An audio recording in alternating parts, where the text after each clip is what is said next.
مجھ سے پوچھا نافع یہ آواز بند ہو گئی یا نہیں؟ میں نے کہا حضور بند ہو گئی۔ تب حضرت عبداللہ ابن عمر نے اپنے کانوں میں سے انگلیاں نکالی۔ کیا مطلب؟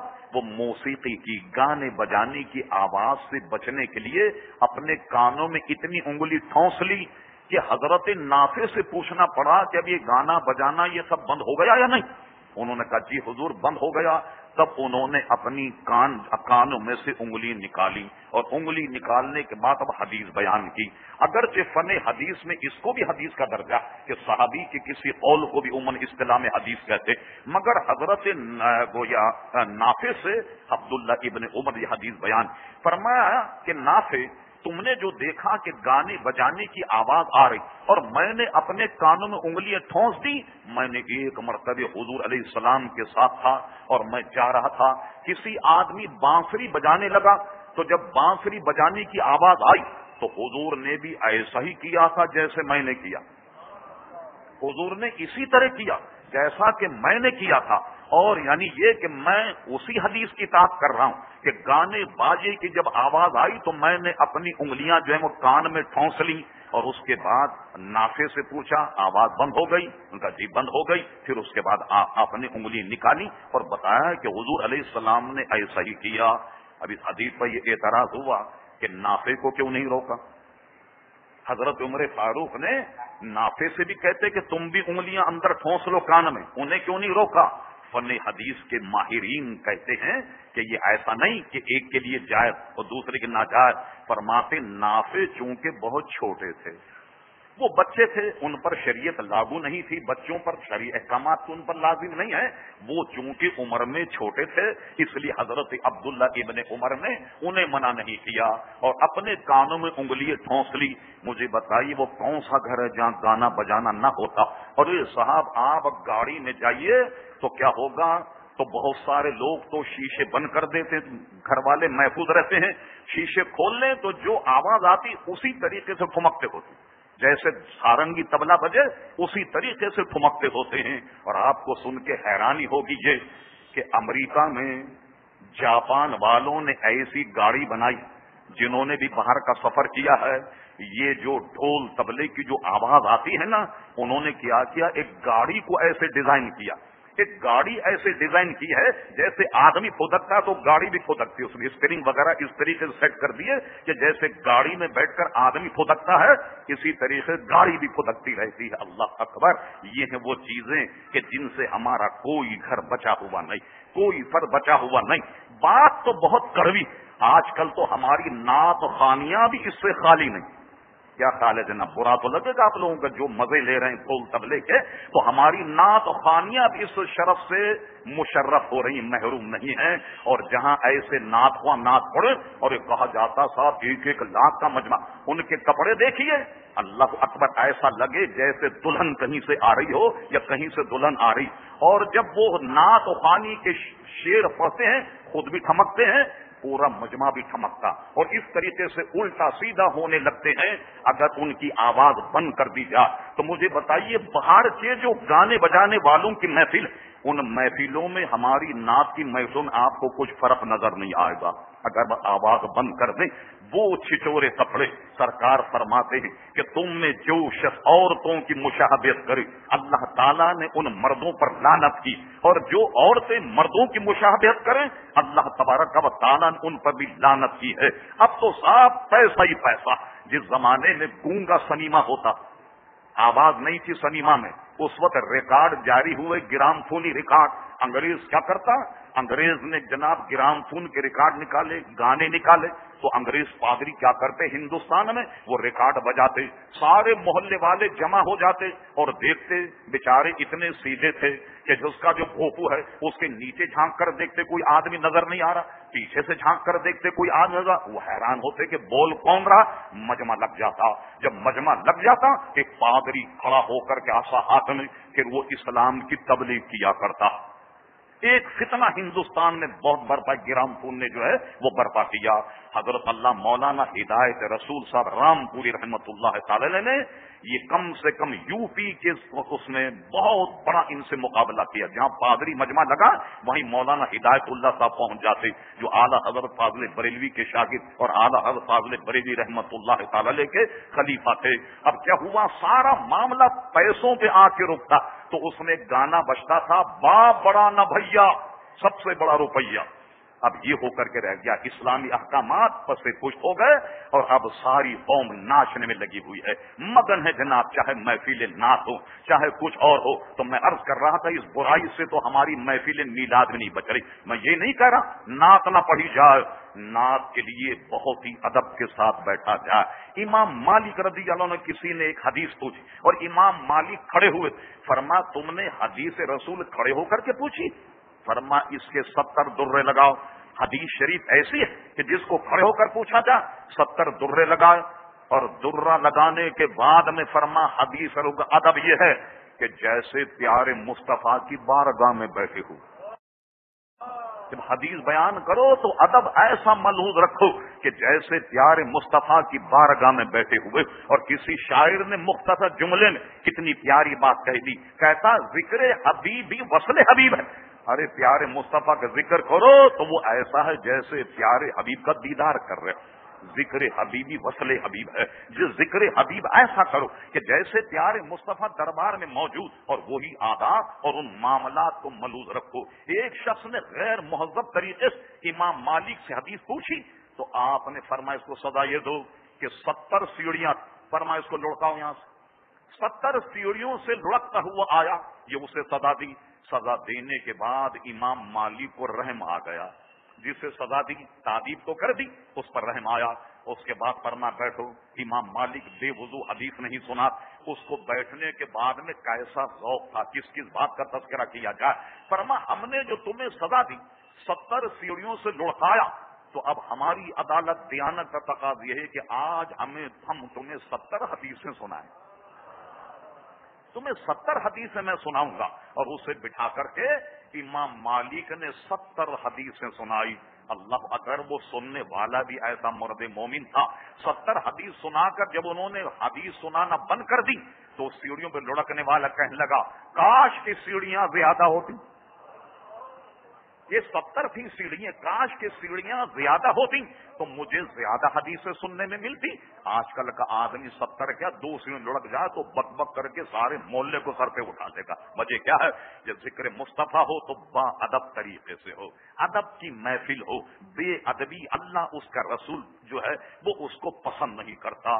وقت ہمارا ساتھ نہیں دے رہا. پھر 1 2 میں آپ کو قرآنی آیتیں پڑھ کر بتاتا ہوں. فرما سنو، یا ایھا الذین آمنوا لا تقدموا بین یدی اللہ ورسولہ واتقوا اللہ ان اللہ سمیع علیم. اے ایمان والوں سنو، اللہ تبارک و تعالی سے ڈرتے رہو اور کسی معاملے میں بھی اللہ اس کے رسول سے آگے مت بڑھنا. ان اللہ سمیع علیم، بے شک اللہ تبارک کا سننے والا اور علم والا. یا ایھا الذین آمنوا لا ترفعوا اصواتکم فوق صوت النبی ولا تجهروا له بالقول كجهر بعضكم لبعض ان تحبط اعمالكم وانتم لا تشعرون. سنو، جب میرے حبیب کے دربار میں آؤ خبردار میرے حبیب کے سامنے اپنی آواز میں پست رکھنا، اپنی آوازوں کو دھیما رکھنا، پست رکھنا. اور سنو، اگر تم نے میرے حبیب کے سامنے ایسی گفتگو کی جیسا کہ تم ایک دوسرے سے گفتگو کرتے ہو، کبھی تمہاری آواز بلند کبھی اس کی آواز بلند، اگر تم نے ایسی گفتگو کی ان تحبط اعمالکم، یہ تمہارے نماز روزے تلاوت سب کے سب عکارت ہو جائیں. وانتم لا تشعرون، اور تمہیں شعور بھی نہیں ہوگا کہ ساری عبادتیں تمہاری بالکل ضائع.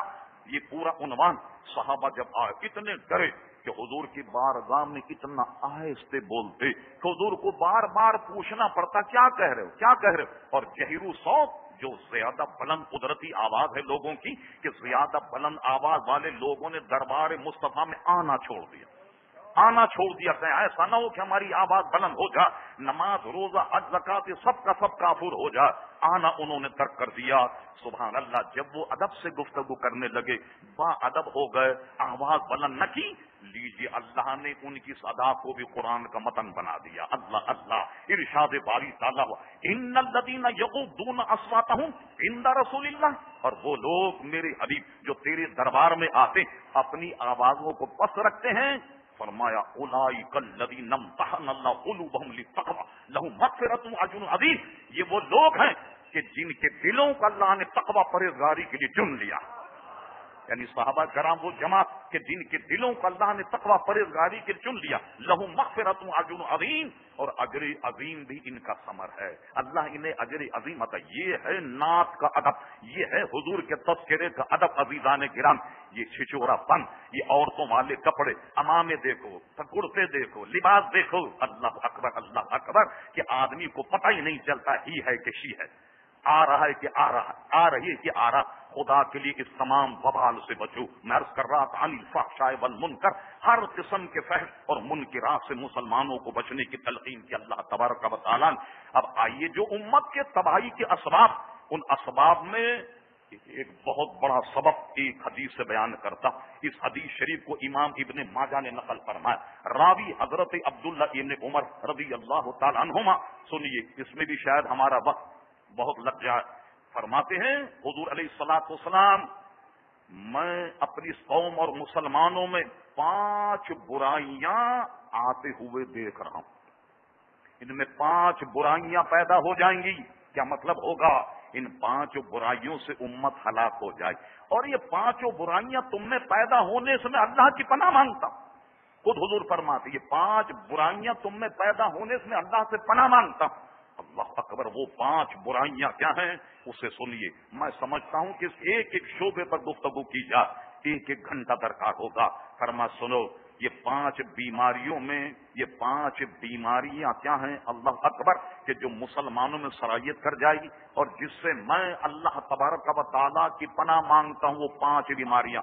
فرما جس وقت قوم میں زنا عام ہو جائے, علانیہ طور پہ لوگ زنا کرنے لگ جائیں, تو جانتے ہو کیا ہوگا؟ تمہاری قوم میں اللہ وہ بیماریاں پیدا کر دے گا جو پچھلی امتوں میں کسی میں نہیں.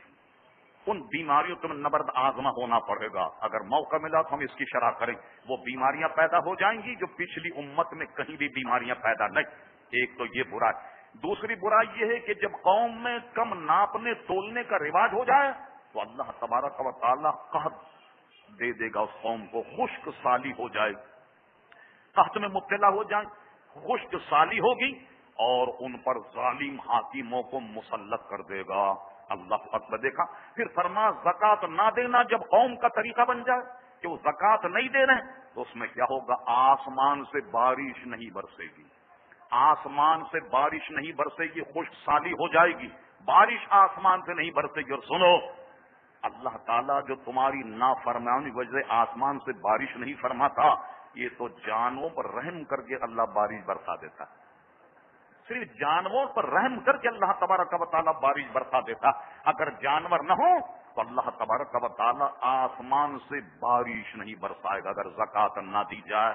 اب سنیے چوتھی برائی. فرما جب قوم میں اللہ اور اس کے رسول سے بغاوت رواج کر جائے تو کیا ہوگا؟ فرما دشمن کو تم پہ غالب کر دے گا.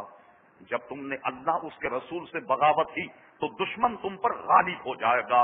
5ویں ہلاکت یہ ہے کہ مسلمان حکمران کتاب اللہ کے تحت فیصلہ نہ دیں, قرآن اور سنت کے مطابق فیصلہ نہ دیں تو تم جانتے ہو کیا ہوگا؟ قوم میں انتشار پیدا ہو جائے گا, قتل و غارت جو ہے وہ پیدا ہو جائے گی. مجھے بتائیے ساری بیماری اس قوم میں ہیں یا نہیں؟ کسی کو تاریخ ادیان پر عبور ہے جس میں علماء نے بڑی بڑی کتابیں لکھی ہیں. آدم علیہ السلام کے بعد مختلف دورات, مختلف برائیاں لوگوں میں جب جنم کرنے لگیں تو عزیزان گرامی ان تمام برائیوں کو جمع کیجئے. لوط علیہ السلام کی قوم کیا کرتی, فلاں آدمی کیا بیاہی کرتا, فلاں کی قوم کیا کرتی, فلاں کی قوم کیا کر, ساری برائیوں کو جمع کر دیں. اور اب جب ہمارے حالات حاضرہ کو آپ دیکھیں تو ایسا لگتا ہے یہ ساری برائیاں سمیٹ کر